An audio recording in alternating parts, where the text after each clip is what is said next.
At this school, there's only a few popular things people like. I'm not sure if you know Martin. He's from that school. He's scored a try in the final. Julian Severe, so you know the Severe brothers and all these, or Barack Obama, they all went to Rocketown Boys College. So that's where I went to school. And I remember growing up, because kura football in Bako Fale, from then to Mama Tina, Tinga, Fasamoy Fale, from Alani Oleama. Sa or Famo or Lamu Magifan. So that was who I was brought up there, and I was thankful that my parents brought me up that way, and also being EFKS, everything's in, Samoan language, none for Samoan. So speak Samoan at home, speak English at school. So when I went to school, Samoan was my first language. Even though I was born in New Zealand, I went to school as a farmer. So when I started school, people were like, oh, hey, what's your name? I was like, God bless me. So I couldn't speak English.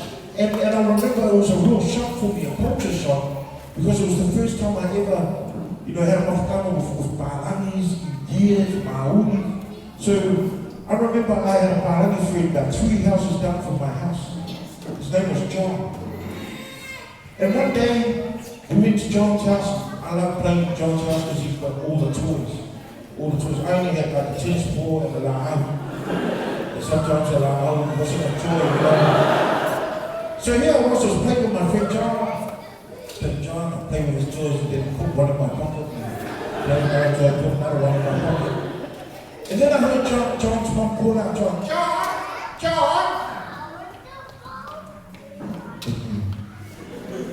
I said, John! Now I got a shock with waffle. But because I was brought up old school Samoan style. Kasi muku. Kasi ale. O whenga kasi. Kusate, vai kuana.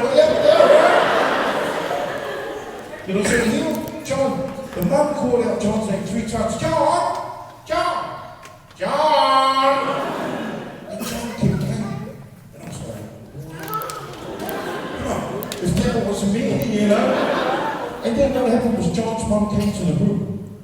She came and she said, John, I've called you out numerous times. Okay, now it's discipline time. She looked at me and she said, tell your friend Tifa Liffy to go back home.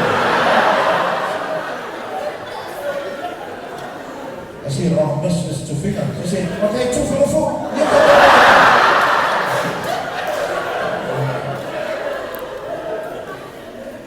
And what she did amazed me.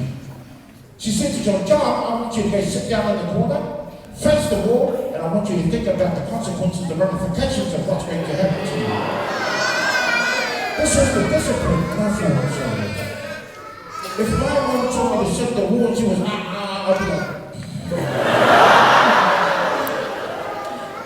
and that was the time now, that was the discipline. The Pahalani discipline. But like I said, I was brought up old school Samoan style. So we didn't do a time out, we only did a duck. It didn't matter what room in the house, we'd be like, yeah, think about it, man. But the worst thing was when she said to her son, John, no dinner for you tonight, you go to sleep. I thought that was the worst type of punishment. Ka goki ngā mawhasi, ai mo ai roi mo. Our parents would say to us, come on, pick up your teeth first and then you go. But people don't understand that Samoan discipline, there's a science behind Samoan discipline. It's not only physical, it's psychological. They play with your mind. Because after they give you the physical, they ask you questions like, why you crying? And you look at them like, I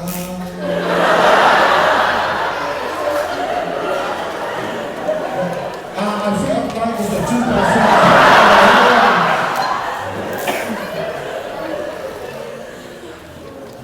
So that was the way I was brought up. I was brought up old school style. I wouldn't have it any other way, the way I was brought up. And when I think about it, as I grew up, I start to realize that my parents brought me up the way they did because it's the only way they knew how. You know, but I'm thankful that my parents cared and loved me enough to show me that they loved me.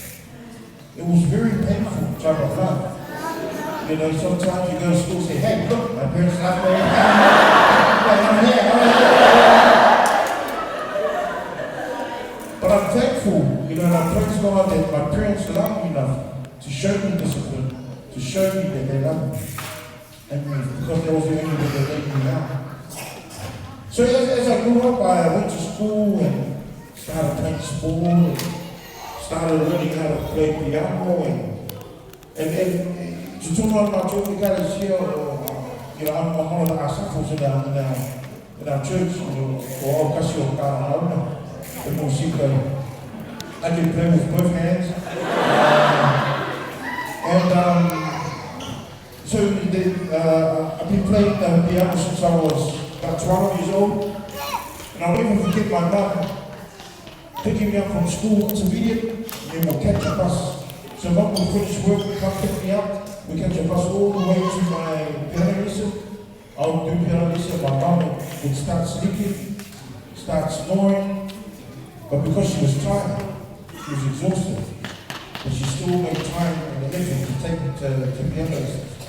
Even though piano lessons were gone down, my mum still took me to make sure that I did right. So that I could play the piano because they wanted for me to serve at the church as a musician, as one of the music directors. He turned me up to a musician. And so that was me. Went to college, and when I went to college, like my family remember me since I was young, I'm always a happy-go-lucky guy. You know, relax, you know, procrastinate all the time, leave things for last minute. Don't even worry about it, you know, just wait till it's the time that I have to do something that I do. So I went to college and made a lot of friends. And after I made a lot of friends, started to not go to school for the reasons that I should go to school. You know, and you know, my cousins would say, hey, you go to school to eat your lunch. I'm like, no. I also need to eat my friend's lunch as well. So I went there, and I was one of those very special, I was a unique student, a very special student at our school. I was asked to sit school C 7 times, and I got married there twice, and 3 times. But, so I spent a lot of time in school. So what I'm trying to say is, once I finished school, I ended up with no qualifications. Now remember I said at the beginning of my story, I'm an only child. Even though I was raised with all my other cousins and uncles, they all went on to have their own families, which means that it was always going to end up me looking after my parents. So my parents were working all this time. Sometimes my mom would go to work, I'd be home with dad, or my mom would come back and dad would go to work, and then other times they had to work, so I'll go with them to work. And then, so it got to a stage where I was on the dole.